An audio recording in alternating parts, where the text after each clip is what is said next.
Ak ešte premýšľate nad tým, ako obdarovať svojich blízkych na Vianoce, tak mám pre vás tip.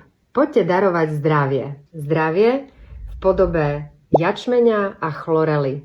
Viete, že ja už roky používam jačmeň a chlorelu, nedám na ne dopustiť a odporúčam ju každému, kto si chce podporiť trávenie, mať viac energie, posilniť imunitu, mať krajšiu pleť. Takže ak chcete tento rok darovať svojim blízkym niečo, čo má naozaj hodnotu, niečo, čo môže zmeniť zdravie vašim blízkym, poďte do toho. A môžete to mať za takú super cenu, ako to nakupujem ja, teda so zľavou. Moje poradenstvo s nastavením dávkovania máte zadarmo. Do komentu pod toto video mi napíš Zelené Vianoce a ja ti pošlem všetko info, ako získať jačmeň a chlorelu so zľavou.